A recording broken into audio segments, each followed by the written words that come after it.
Hi class. So I'm going to go over some terms when we were talking about poetry, and I'm also going to discuss the Frost poems that you're going to be doing your quiz on this week. So let me go ahead and turn to Canvas. So I've added these class notes down here in week one, and there's a few different poems I've gone over in the past. I've taught this class in person, so feel free to look through these. But I'm just going to go over a few of them. So one of the first things I want to talk about is terms of poetry, right? So metaphor and symbolism are some of the most important ones, right? So metaphor is when you compare unlike things to have a deeper meaning, and symbolism is really an image that is representing something much, much deeper than what's on the surface. So to illustrate, I kind of drew this out so that we could kind of talk about it. For example, an image of the sun, right, or just discussion of it, could mean a lot of different things. It could allude to life, truth, God, or Jesus, and or hope. So the sun could mean more than just something, literal. It could be something much more metaphorical. Same thing with like a door. If there's a discussion of doors or roads or pathways in a poem or in literature in general, it can mean several different things, such as a new beginning, an ending, secrets, a gateway, or even a barrier. So, there's so many different ways to interpret this image and this symbol than just it's a door, right? Colors are the same. I only have a few here, but for example, black could be a metaphor for death, mystery, or doom. And white, on the other hand, could also be a metaphor for death, life, innocence, or even emptiness. And purple is like historically known as a symbol of royalty. There's many, many more than this. Red, for example, could be, murder. It could be excitement. It could be sexual. There's just so many different things that they can mean. We talked about plums and apples, right? And what that could mean. We talked about trees, what trees could mean on a deeper level as far as like, the tree of knowledge. As far as the Bible goes.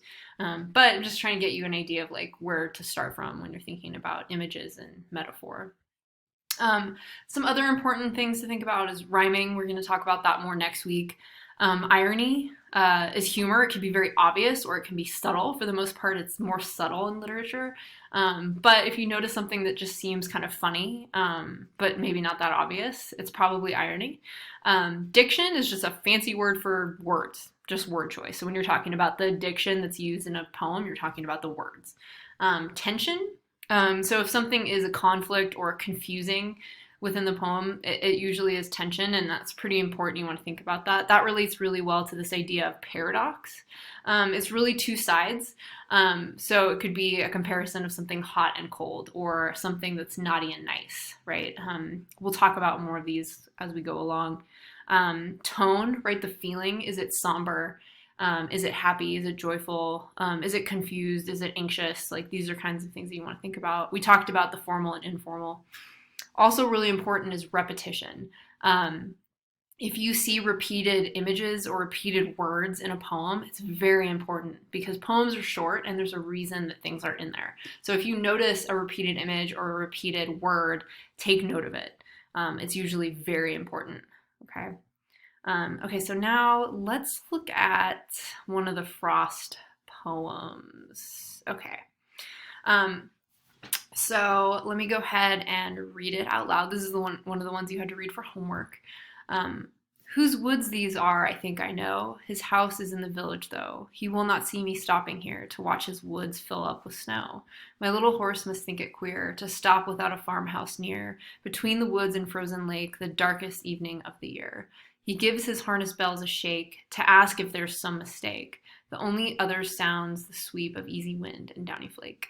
The woods are lovely, dark, and deep, but I have promises to keep and miles to go before I sleep and miles to go before I sleep. Okay, so to make it easy, you want to just kind of break up the stanzas. So you want to start with the first stanza and just kind of summarize what you think it means, right? And obviously you want to number all the lines, and we know that this poem has 16 lines and 4 stanzas. Okay, so starting with the first one, the mention of his house.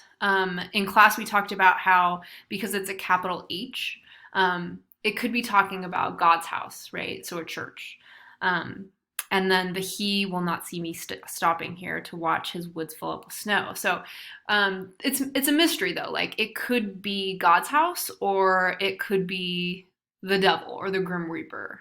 We've talked about this too.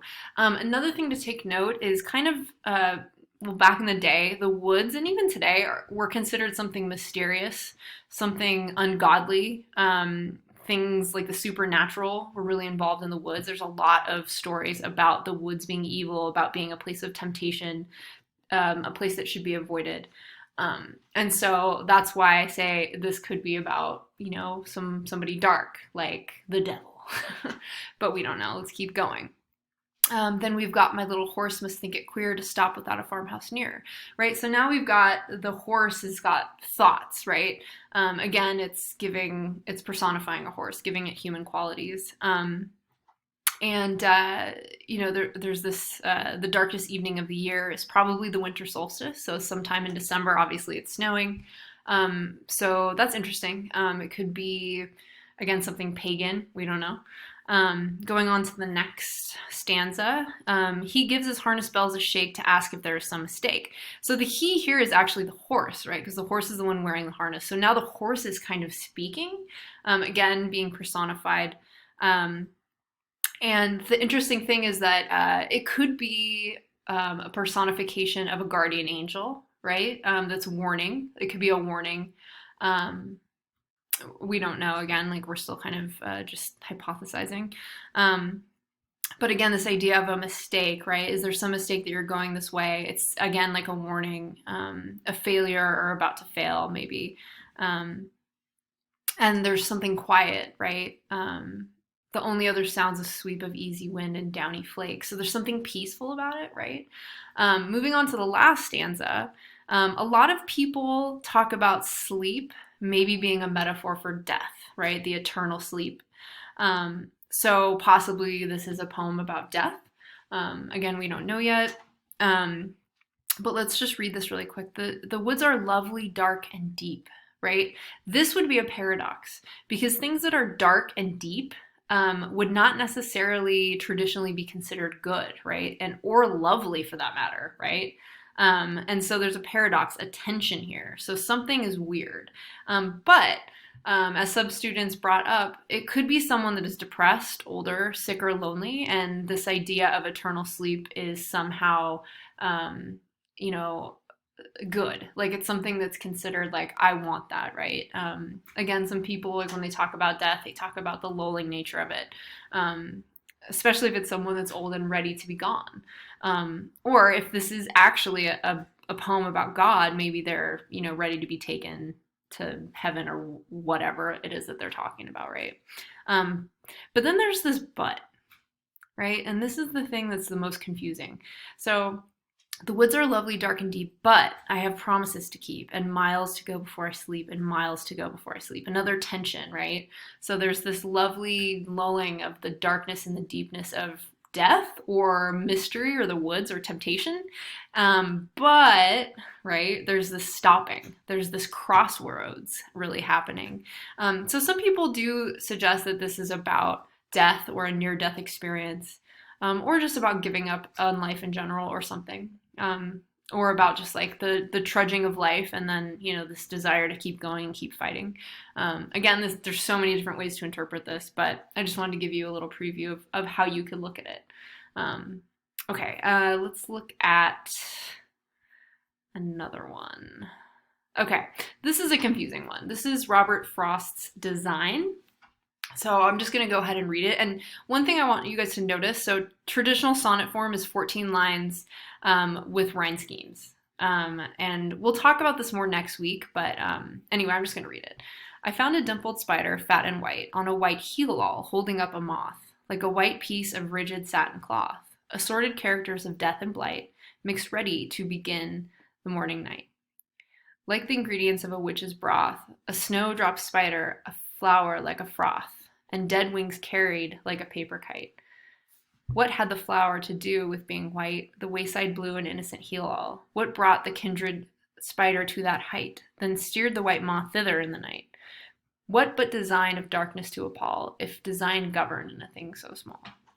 So I will tell you, Robert Frost was writing this poem at a time when science and religion were kind of at odds, and people were really questioning things like, what is God? What is life? These questions, right? And really in religion, they were very afraid of the mysterious, right? There wasn't really an embracing of the mysterious, or um, it was anything that was mysterious was considered kind of evil, darkness, Satan, right? But Frost is kind of playing with these ideas here. So let's kind of look through the first stanza. So I found a dimpled spider, fat and white. Right off the bat, right, you're thinking spider and white. And usually when we think of spiders, we think of black spiders. We don't think of white spiders.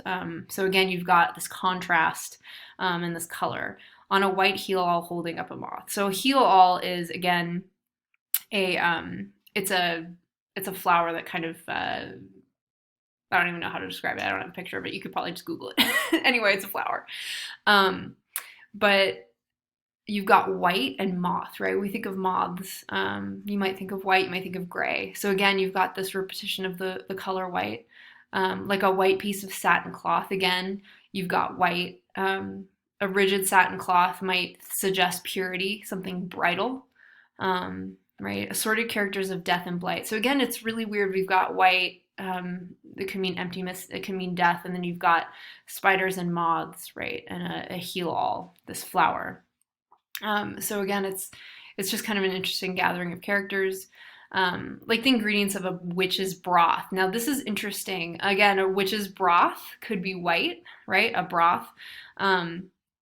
And this idea of the supernatural, right? Witches, again, evil, craft, and people like cited Macbeth, the three witches that kind of caught into their eye.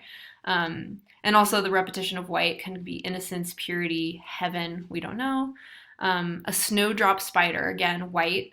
A flower like a froth, again, froth, white.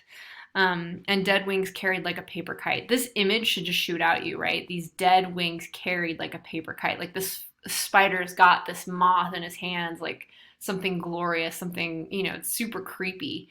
It's fragile. A ghost, right? There's just so many interesting things to think about here. Also, someone pointed out the assorted characters of death and blight as a sort of irony.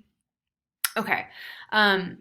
What had that flower to do with being white? Again, repetition of white. The wayside blue and innocent heel all. Again, talking about the flower. It's blue, so it's blue against white. What brought the kindred spider to that height? Then steered the white moth thither in the night. So again, take note that these are all questions. The first ones are all statements, and then the second stanza, it's all about these questions, right? The questioning of design. Again, like the questioning of religion, the questioning of science, right? Again, it's like a sin. You're not supposed to question it. But it's interesting because the question they're asking is what made the moth and that spider convene that, created death, essentially, yeah? Then steered the white moth thither in the night. What but design of darkness to appall, if design governed in a thing so small? So again, these questions, right? And there's this idea of intelligence, rebellion, science.